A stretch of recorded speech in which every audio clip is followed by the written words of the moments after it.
Hi, this is Jyotsna Soni. Welcome on my channel top grades. Friends, जैसे कि हमने last class में चैप्टर 1 कंप्लीट किया था सिविक्स का, अंडरस्टैंडिंग डाइवर्सिटी। आज हम शुरू करेंगे ज्योग्राफी के चैप्टर 1 से, earth in the solar system, class 6 का। तो चलिए शुरू करते हैं। Earth in the solar system, moon appears at different times, different shapes and positions. यानी कि मून जो है हमें स्काई में डिफरेंट टाइम पे डिफरेंट शेप्स में दिखाई देता है, डिफरेंट पोजिशंस में दिखाई देता है। इसमें से जो मोस्ट इंपॉर्टेंट होती है वो होती है दो, फुल मून नाइट यानी कि पूर्णिमा, जिसमें हमें पूरा चांद दिखाई देता है। ये महीने में एक ही बार दिखता है, जिसमें हमें पूरा चांद दिखाई देता है। न्यू मून नाइट यानी कि अमावस्या, जिसमें हमें स्काई जो है बिल्कुल क्लियर दिखाई देती है। Night sky is best and it is clear at night, बिल्कुल क्लियर होता है स्काई। इसको हम और अच्छे से जान लेते हैं। न्यू मून नाइट किसको बोलते हैं? न्यू मून नाइट कब अकर होता है? जब मून और अर्थ, मून जो है अर्थ और सन के बीच में होता है। जब मून अर्थ और सन के बीच में होता है तो उसको हम बोलते हैं न्यू मून नाइट। ये देखिए, हम ये इससे जान लेते हैं। ये रहा, जब मून जो है अर्थ और सन के बीच में होता है तो उसको हम बोलते हैं न्यू मून लाइट।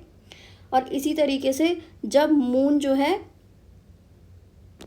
अर्थ के पीछे होता है, इसको हम बोलते हैं फुल मून नाइट। ये होती है मोस्ट इम्पॉर्टेंट दो पोजीशंस। आप ये जिफ में देख भी रहे होंगे, इसीलिए मैंने यहाँ पर लगाई थी ताकि आपको ये क्लियर रहे। अब इसी तरीके से जैसे ये मून जो है रोटेट करता रहता है, इसकी पोजीशंस भी चेंज होती रहती हैं।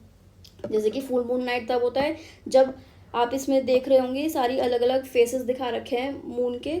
फुल मून नाइट कब होता है? जब ये अर्थ के पीछे रहता है। न्यू मून जब अर्थ के आगे रहता है, सन रेज डायरेक्ट पड़ती हैं, तब न्यू मून होता है। जब अर्थ से पीछे रहता है तब फुल मून होता है। अब फिर जब थोड़ा सा और पोजीशन में चलता है, इधर को मूव करता है, तो वेनिंग गिब्बस हो जाता है। फिर और थोड़ा सा आगे चलता है तो थर्ड क्वार्टर आ जाता है। फिर थोड़ा सा और आगे चलता है तो वेनिंग क्रिसेंट आ जाता है। इसी तरीके से ये मून की पोजीशंस, फेसेस चेंज होते रहते हैं। और ये आप अच्छे से इस जिफ से और इस इमेज से समझ गए होंगे। तो आगे चलते हैं।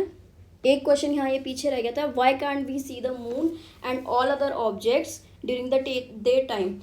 हम ये मून या स्टार्स, ये और जो सारे ऑब्जेक्ट होते हैं जो रात को दिखाई देते हैं, वो हम दिन में क्यों नहीं देख पाते? वो हम इसलिए नहीं देख पाते क्योंकि जो सन की जो लाइट होती है, सन की जो हीट होती है, और वो बहुत ही ज़्यादा ब्राइट होती है, बहुत ही ज़्यादा ब्राइट। इसीलिए हम लोग नहीं देख पाते हैं। जो सन की जो लाइट होती है वो बहुत ही ज़्यादा ब्राइट होती है, वो हमें अलाउ नहीं करती है ये सारे ऑब्जेक्ट्स को देखने के लिए जो हमें रात को स्काई में दिखाई देते हैं। चलिए तो आगे बढ़ते हैं सेलेस्टियल बॉडीज़ की तरफ। What are celestial bodies? मैं आपको बिल्कुल सिंपल लैंग्वेज में बता देती हूँ।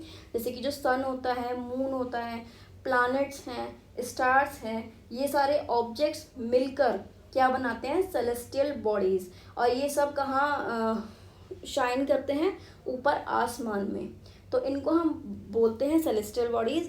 कुछ सेलेस्टियल बॉडीज़ जो हैं बहुत बिग और हॉट होती हैं, वो गैसेस की बनी होती हैं, उनकी अपनी हीट और लाइट होती है, उनको हम स्टार्स बोलते हैं।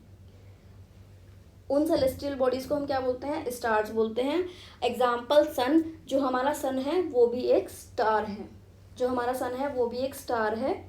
ठीक है। इसी तरीके से काउंटलेस ट्विंकल स्टार्स होते हैं नाइट में, जो कि सन की ही तरह हैं, लेकिन हमें उनकी हीट और लाइट नहीं फील होती है क्योंकि वो हमसे बहुत बहुत बहुत दूर होते हैं। यानी कि सन के कंपैरिजन में उनका डिस्टेंस हमसे बहुत दूर है। सन हमारे पास में है और जो स्टार्स होते हैं और कंपेरेटिवली वो हमसे बहुत दूर होते हैं, इसीलिए ये हमें इसकी हीट इतनी प्रभावित नहीं करती।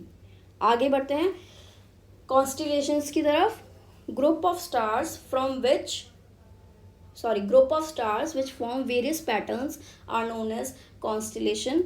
यानी कि अलग अलग ग्रुप होता है जो स्टार्स का, जो कोई वेरियस पैटर्न फॉर्म करता है, उसको हम बोलते हैं कॉन्स्टिलेशंस।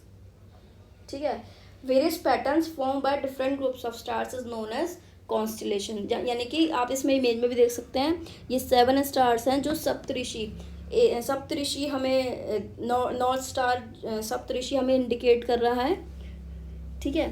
तो और जो कि पॉइंट जो सबसे ये जो पॉइंटर होता है, पॉइंट जो करता है स्टार, उससे हमें क्या पता चलता है, पोल स्टार का पता चलता है। पोल स्टार कहाँ लोकेट होता है, हमेशा वो नॉर्थ डायरेक्शन लोकेट करता है, ठीक है। और एंशियंट टाइम में क्या होता था, people use to recognise directions through stars. Ancient time में कैसे पीपल रिकॉग्नाइज करते थे डायरेक्शंस थ्रू स्टार्स। ये जो इमेजेस बनती हैं स्टार्स से, ये बिल्कुल क्लियर नहीं होती हैं, ये हमें इमेजिन करनी पड़ती हैं। और इसको हम उर्सा मेजर भी बोलते हैं। ये हमारा 7 स्टार से बनता है, 1 2 3 4 5 6 7, तो it is called Ursa Major also. तो ये होते हैं हमारे कॉन्स्टेलेशंस। फ्रेंड्स, मैं उम्मीद करती हूँ आपको इस क्लास में सब समझ में आया होगा। हम जल्दी मिलते हैं नेक्स्ट क्लास में। Till then stay tuned with my top grades. See you again.